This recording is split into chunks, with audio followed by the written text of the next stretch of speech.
Probably shouldn't tell you before I buy it myself because it tends to go out of stock pretty often.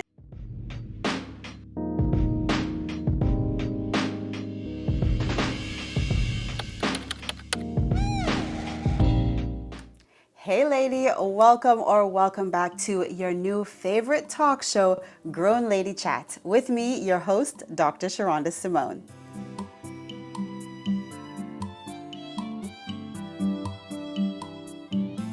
Okay, I hope this video is not getting too long. Let me know if you're enjoying it. I'm enjoying these questions. Should I do another Q&A video? Let me know. And so many questions. Ooh, this one's a little juicy. Okay, how do you handle family and anyone else that causes drama? I don't. I don't. If you're a grown person and if we have the option, each of us has the option to not deal with each other, then I don't. Now, it is a little bit easier because number one, I don't live very, very close to the majority of my family. But even if I did, it would still be the same. I was having a conversation with a family member and we're really close. And I was expressing to her that you can control who comes in your front door. You don't have to say yes to every person who asks, can they come over? No. No. And I'm not saying you have to be mean about it. I'm not a mean person, but I'm a direct person, right? And I say it with a smile. And I really genuinely, I can love someone from afar. I think that's how I would answer that question. How to deal with family or anyone else that causes drama, you love them from afar. If you don't have to be around that person, then don't subject yourself to it. You can love them, you can wish the best for them, you don't have to be mean, you don't have to be disrespectful, but you can just disconnect. Why? Why would I put myself and my family in unnecessary drama? You know what I mean? You can enjoy the person or have a relationship in short time spans, small doses, like this, itty bitty doses. That's my recommendation. Yeah, so I don't. What kind of doctor are you? I am a podiatrist, so foot and ankle specialist. I'm surgically trained and I've been a podiatrist now for over a decade. Yeah, a long time. What's a book that transformed your Christian walk? Apart from the Bible, right? The Bible. There is a book by Andrew Womack. No, I don't. I thought I had it up here. About the book of Proverbs. It's really, really good. I mean, he breaks down Proverbs in a very detailed way, but easily digested way. I will link it down below for you. Excellent reading. It is Bible-based. Okay, this one is funny, and I have not thought about this answer, so let's see what I come up with. If you could be the sidekick of any cartoon or movie character, which character would you choose and why? If I could be the sidekick, that's the thing, I don't watch a whole lot of movies or cartoons. Hold on, I have to pause and think about this. Hey lady. Are you a woman who loves the Lord and who also enjoys beautiful things?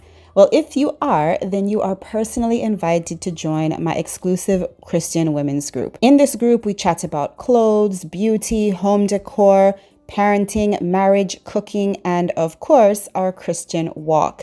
It's Christian lifestyle all encompassing. So be sure to join by clicking the link below.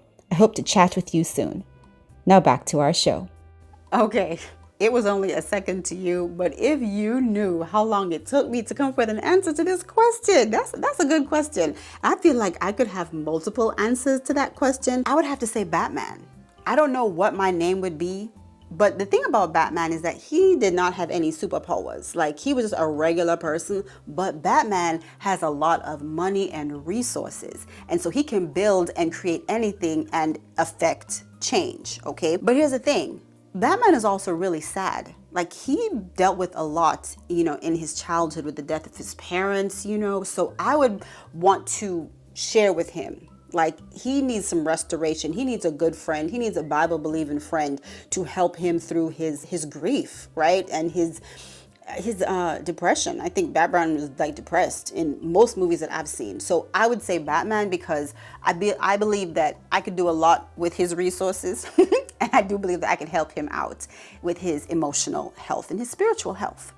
Besides Jesus, who is your favorite person in the Bible? Man, I wish I had thought about these answers before. I wanted it to be like off the cuff and, you know, like just genuine, off the cuff. But I wish I had thought about some of these questions. Okay.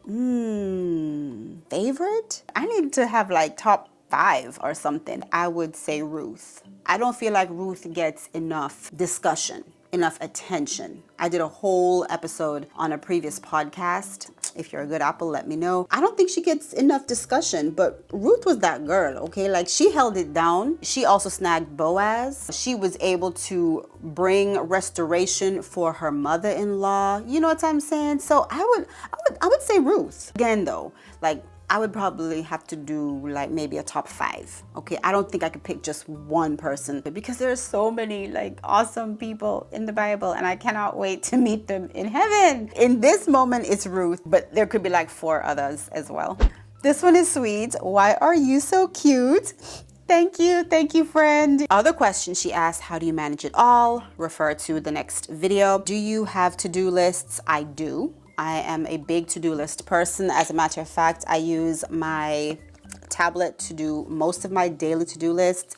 I created a to-do list on Canva that I upload nearly every day and, you know, fill it out. I also do have some paper and pen like planner type things as well. I try not to over plan my time. I have been guilty of this. You might be as well, but I try not to over plan my time. So my to-do lists are rarely longer than 5. So even though I might have more than 5 things to do, I try to keep the to-do list for the day 3 to 5. All right, the next question that she asked was, do you do date night at least once a week with your hubby? Yeah, we do actually. Saturday nights, like our time together, whether we are practicing bachata or line dancing in the living room when the kids are in bed, whether we are watching UFC fight night. We are big UFC fans. Let me know in the comments if you are. But yeah, Saturday nights, that's pretty much like our thing. Even if we don't leave the house, it's like our time to get together, you know, laugh, eat, kick it, right? So yeah, we do. Do you have time to brunch with girlfriends?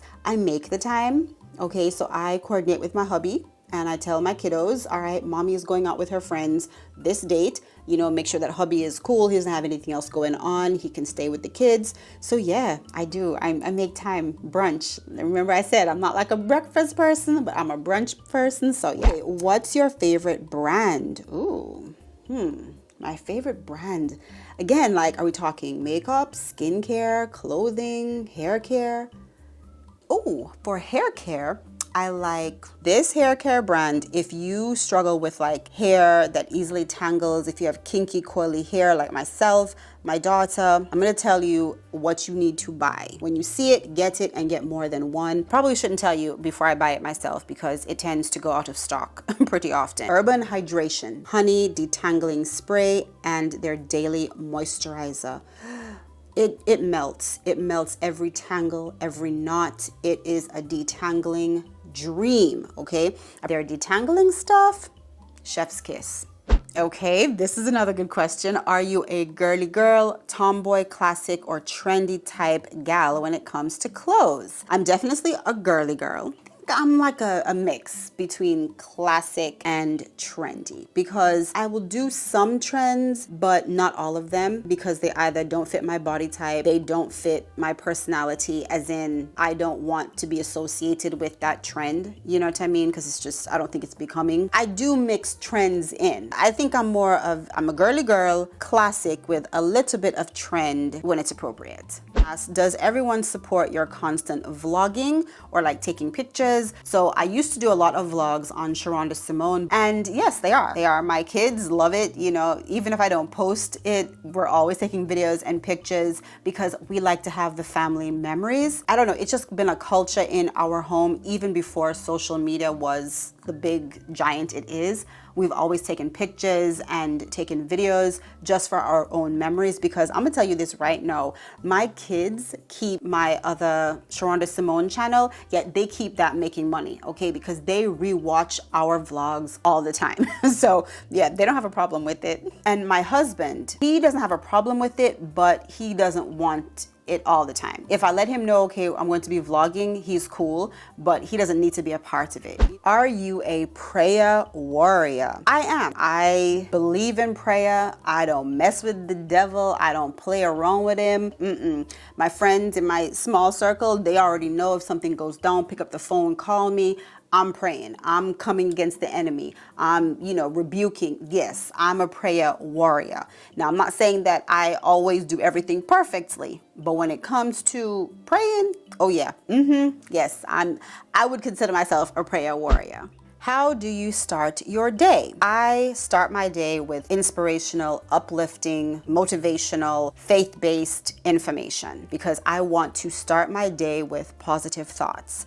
And that has been such a game changer for me because there were many years when I didn't do that. I just hit the ground running and life started coming at me and I would find myself in just a negative mental space, frustrated, stressed out, anxious, angry. For me, I open my eyes and I am listening to the YouVersion Bible app on my phone with my earpiece as I'm getting ready. I am, listening to teaching, preaching, or some kind of inspirational podcast. That's how I start my day, hands down. And of course, with a cup of coffee. How do you detox your body? There is like a 2-part supplement that I get on Amazon, and it's like apple cider vinegar capsules and something else. I can't recall. I'll try and tag it down below for you. I wish I had brought it with me. You're supposed to take it for 14 days, but anytime you do a detox, you already know things are coming out all the time. So because of my work schedule and my life schedule, then I'm not able to do it for a full 14 days at a time.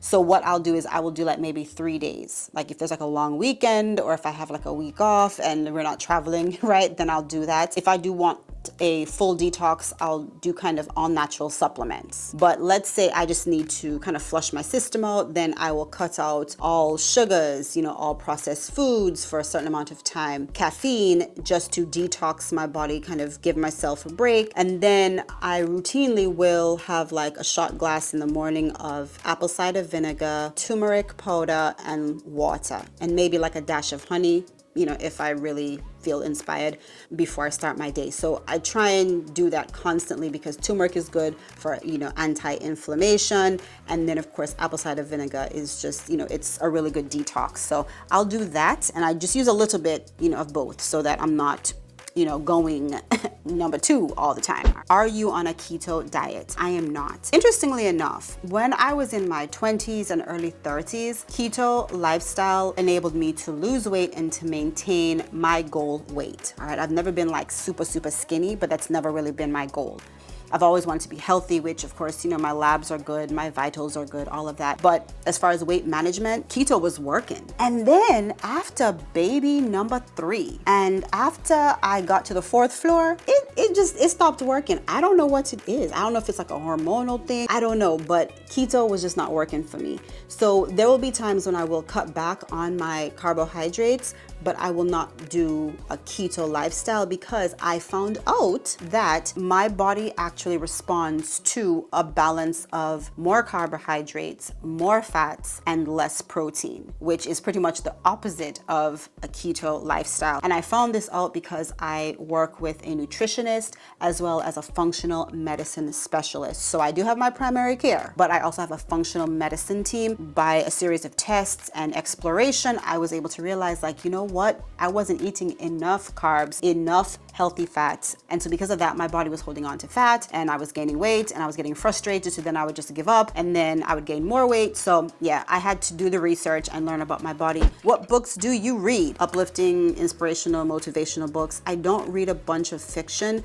As a child, I did. But as an adult, I'm just always looking for ways to improve myself. So I read a lot of Valerie Burton books, Andrew Womack books, and just personal development books, right? So that's pretty much what you're going to find in my Audible library and even just in our own library here at the house. How do you remain positive in everything that is going on in the world? Good question. I stick my head in the sand a lot. I was talking to my husband about that earlier. It's one thing to be in the world, but the Bible says we should be in the world and not of the world. And while I do remain informed, I do not get too deep, because if you open up your phone, if you turn on the TV, you watch the news, you read a newspaper, you're going to get depressed unless you filter it. Unless you say, okay, I need to know just enough to keep myself safe and out of trouble, but not enough to get myself depressed and downtrodden and discouraged. I don't pay attention to a lot of it. I really don't. I depend a lot on the Lord bringing people in my path, whether it's my husband, a co-worker, my mother, to say, hey, did you hear about this? Or, if it comes on my news feed, I depend on Holy Spirit to show me what I need to know. And everything else, I don't need to know it, because there is so much evil. There is so much evil going on, and Satan is just running amok in this world. So for me, if I pay too much attention to it, then I will get discouraged and I will lose my positivity. So I don't pay attention to everything. I don't. I filter a lot of it out. I don't even allow myself to go down those roads. I don't follow certain accounts. I don't watch certain TV shows or certain news outlets, because I know that they are just geared toward bringing us down and making us feel discouraged and making us panic and frantic. So I don't even allow it. Someone asked me, how is life treating you? Thank you for asking. Life is going really well. Kids just started school again, and now all three of our littles are in school, which is crazy. So I have a middle schooler, I have a first grader, and I have a pre-K, which is pretty interesting. There's very fun times, very busy times in our house. Life is busy. It's moving very quickly, but life is good. I'm grateful to God. A lot is changing, just as the kids grow up, and, as hubby and I move into different phases in our lives, in our business. I'm excited, and I'm trying to just stay focused. I'm trying to be patient. I can tend to want to get ahead of myself, especially when I know that bigger, better, greater things are down the road. Left foot, right foot, left foot, right foot. Because if it were up to me, I would just be airborne and just go full throttle. But yeah, life is good. Okay, so there are about 2 more questions that I'm going to answer in today's video. If you are enjoying it, please drop a comment, let me know. What kind of oils do you use in your hair? I get this question pretty often. I have answered it a few times already, but I'll answer it here again. I use jojoba oil, avocado oil, vitamin E, vitamin A oil. I use extra virgin olive oil, but there is one oil that I do not use. If it is in a hair care product, I do not use the product, and it is coconut oil. And it's because it makes my hair brittle and dry and fragile. So I do not use coconut oil, but everything else is fair game. What brand and color is your orange lipstick? Now, let me tell you, this orange lipstick has been coming in clutch for me. I enjoy orange lipstick. I was in the beauty store, like the regular hair store here in town, and I saw this orange lipstick. And of course, I couldn't open it at that time, but I was like, you know what? This looks pretty. I mean, it could be nice. It was only like $4 or $5. So if it didn't look good, it wasn't like a big financial waste. I got it, but I left it in the car and it was really hot. And so it's extremely soft. So it doesn't look that pretty, like kind of wonky looking. I don't know if you can tell, but it doesn't look that great anymore. But this orange lipstick is so pretty, and the brand is Nika K New York, and this is the color Emotion. All right, NY004. If I can find it, I will tag it down below for you. But yeah, this is clutch, okay? It's coming clutch for me. And that is it for today's episode of Grown Lady Chats. I hope you enjoyed it. I had so much fun. I can't wait to go in and edit today's video and share it with you and get your feedback. If you want to be involved in the next Q&A, then you need to follow my socials, all right? Because I'm going to post there. And if you want an added reminder, and of course, just to further engage in the Grown Lady Chat community, make sure you join my email community, all right? All the links for everything will be down in the description box. Until next time, remember, I am Dr. Sherunda Simone, and I will either see you at the top or from the top. You decide. Bye.